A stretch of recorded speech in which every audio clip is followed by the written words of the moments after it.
Assalamualaikum warahmatullahi wabarakatuh. Sebelumnya, perkenalkan, kami merupakan mahasiswi semester 1 dari Universitas Islam Negeri Syekh Wasil Kediri, Fakultas Tarbiyah, Program Studi Tadris IPA kelas B.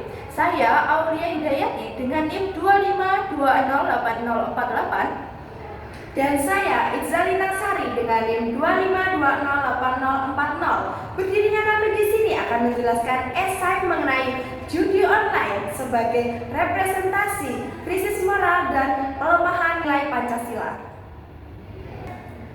Pembahasan kita yang pertama kali ini adalah normalisasi perilaku menyimpang. Di era digital yang serba cepat ini, judi online telah menjadi hal yang sangat dinormalisasikan oleh masyarakat.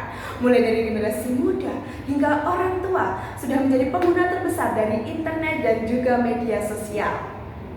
Normalisasi dari perilaku ini juga tercermin dengan adanya platform digital dan juga grup-grup daring yang memberikan informasi bagaimana cara memenangkan judi online. Nah, maka orang itu pasti beranggapan bahwa judi online ini menjadi sarana hiburan untuk mendapatkan uang secara cepat dan tepat. Namun, orang-orang itu tidak menyadari bahwasanya judi online itu merugikan dirinya sendiri dan hanya menguntungkan kepada orang yang menyelenggarakannya. Sikap dari normalisasi ini ada dikarenakan orang-orang itu masih minim dalam literasi digital. Nah, dikarenakan orang-orang sekarang itu hanya beranggapan bahwa saya ingin mendapatkan uang dengan cepat dan mudah tanpa adanya hal-hal yang membuat saya rumit, seperti itu.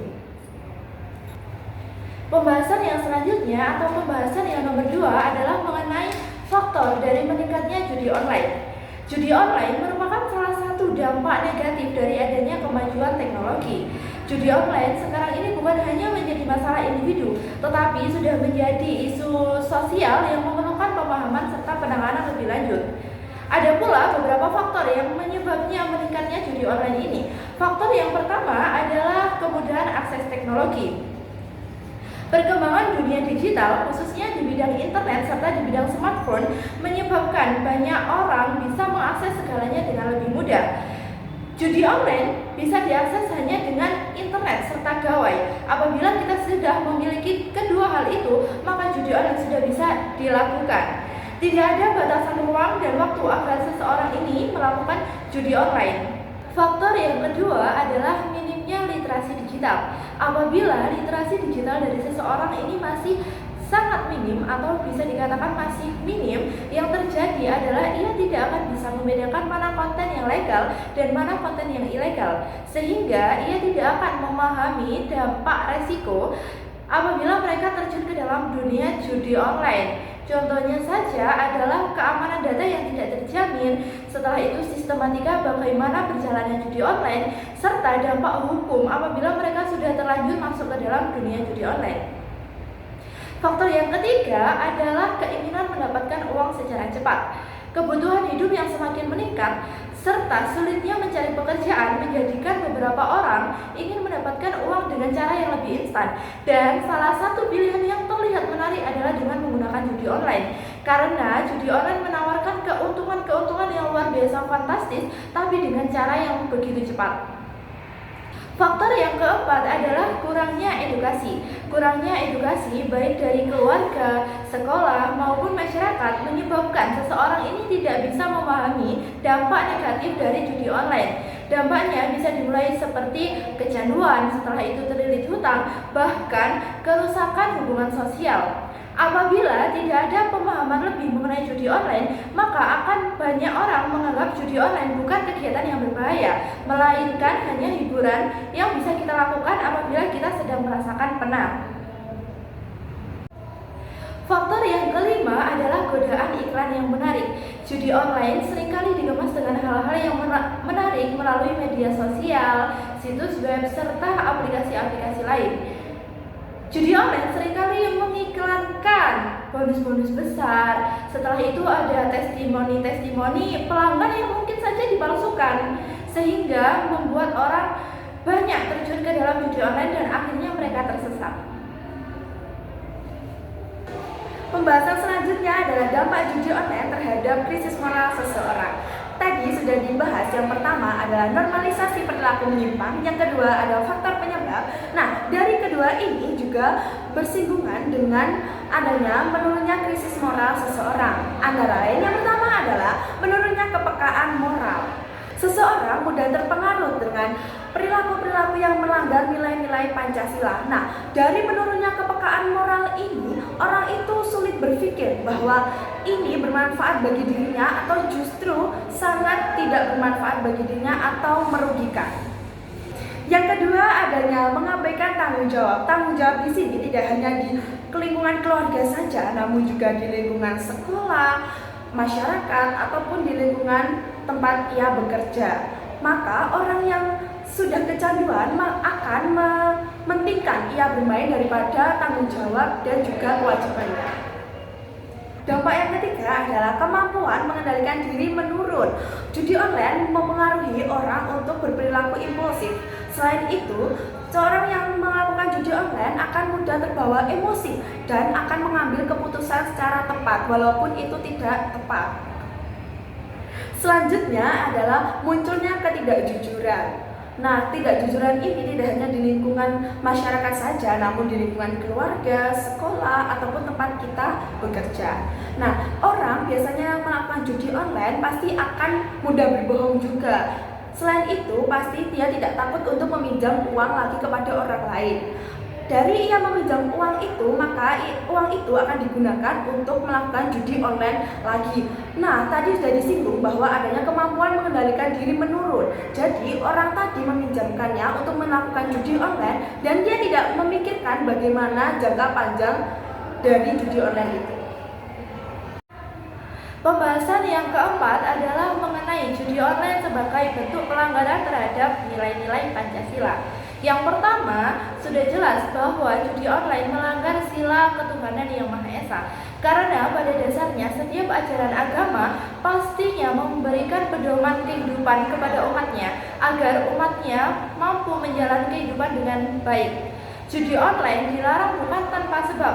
Judi online dilarang karena ia memberikan banyak dampak negatif, mulai dari keserakahan, kecurangan, dan banyak hal-hal negatif yang lain. Yang kedua adalah bahwasannya judi online juga bertentangan dengan sila kemanusiaan yang adil dan beradab. Sudah banyak kasus yang menunjukkan bahwa para pecandu tidak ragu melakukan tindakan-tindakan di luar nalar manusia seperti mencuri, berbohong, bahkan melakukan kekerasan agar ia tetap bisa melakukan judi online meskipun modal yang didapat bukan dengan cara yang baik.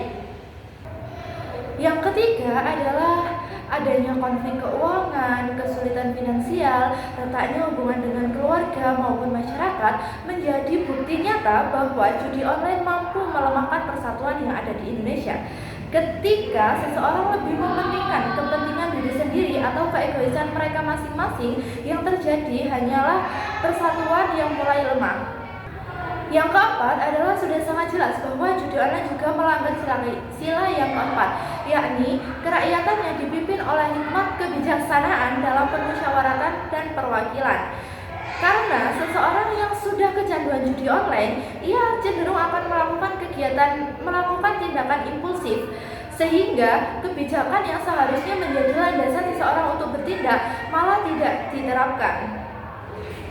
Dan yang kelima adalah judi online sudah sangat jelas bertentangan dengan sila keadilan sosial bagi seluruh rakyat Indonesia.